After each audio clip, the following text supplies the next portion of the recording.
Hi, my name is Sabrina. I used to work as a nurse in a nursing home in Sao Paulo, specifically during the night shifts. Over time, I've seen just about everything there. The nursing home was one of those old buildings with a somewhat eerie atmosphere, featuring long hallways and rooms where the elderly residents lived. The building must have been over 50 years old, marked by the passage of time. The walls were slightly peeling, the windows creaked with the slightest breeze, and the wooden floors echoed with sounds that seemed to carry through the empty corridors at night. Most of the residents were lonely individuals, rarely receiving visits from their families. Sadly, many of them had been left there by relatives who only showed up on special occasions, if at all. The staff became their primary human connection, and we did our best to provide them with some comfort. My nights were usually uneventful but required vigilance. During each shift, I would make rounds to check on the residents, ensuring they were comfortable and resting as they should. These rounds were especially crucial because, at night, the nursing home took on a different aura. The bustling, noisy hallways of the day turned into long tunnels of silence and shadow. I'll admit, the quiet and darkness of the corridors sometimes made me uneasy. It wasn't just the building itself, but also the stories the residents told. They spoke of people who had lived there long ago, but, according to them, never truly left. Some of my colleagues swore they'd seen strange figures in the hallways or heard whispers coming from empty rooms. Initially, I didn't take those tales seriously. I chalked them up to tired minds, overactive imaginations, or the loneliness that accompanies the night shift. But as time passed, I began to realize that the nursing home seemed to have its own secrets.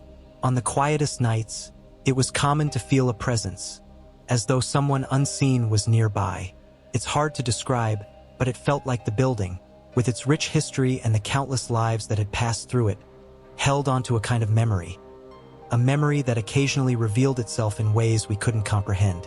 One night, while making my usual rounds, I noticed something peculiar near Mr. Vicente's room. His bedside lamp was on, which was odd because he always preferred sleeping in total darkness and was usually fast asleep by that hour. Mr. Vicente was one of the calmest and most reserved residents. He seldom received visitors and rarely spoke of his life before coming to the nursing home. The only thing he consistently mentioned, with a wistful and sorrowful look, was his late wife, Maria. His love for her was unmistakable.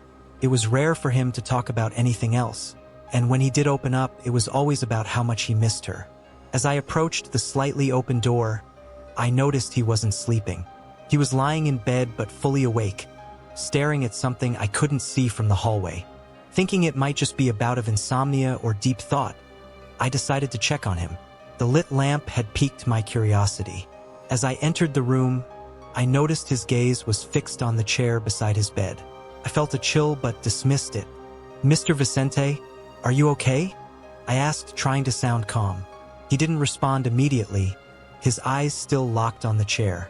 Eventually, he turned to me and said, "She was here."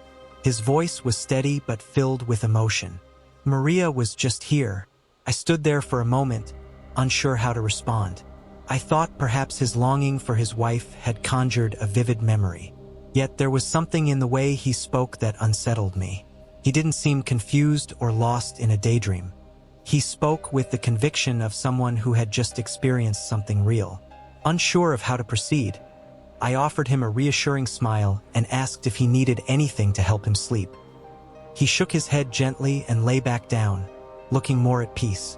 I stayed in the room for a little while longer, watching to see if he would relax. When I finally left, I couldn't shake the strange feeling that lingered in the room. After that night, a peculiar pattern began to emerge. Every time I did my rounds, I'd find Mr. Vicente's door slightly ajar, with his bedside lamp switched on. An unusual change from his previous routine of keeping everything dark and closed.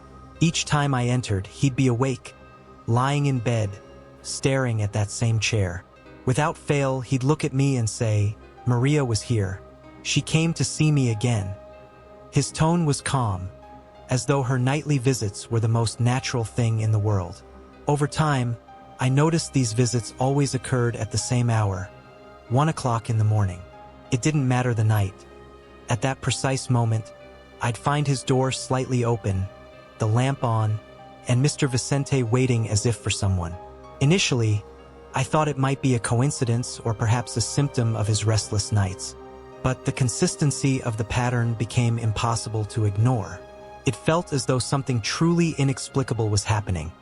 Something I couldn't see but Mr. Vicente experienced every night. The atmosphere during my night shifts became heavier. It wasn't just the quiet or the darkness of the hallways, but the growing sense that something unseen lingered in the nursing home.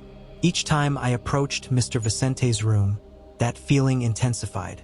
One night, as the clock approached 1 o'clock, I prepared for my usual round. By now, I had come to expect the sight of the slightly open door and the lit lamp. But this time, something felt different. The strange sensation was stronger, as though something significant was about to happen. When I reached his door, I saw through the small opening a woman sitting in the chair beside his bed.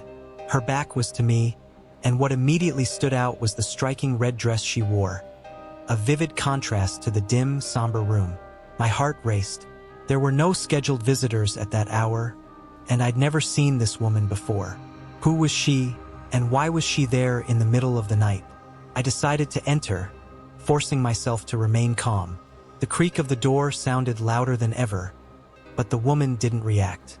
She continued sitting there, gently stroking Mr. Vicente's hair, as though unaware of my presence. "Excuse me," I called out, trying to sound composed. "Do you need any help?"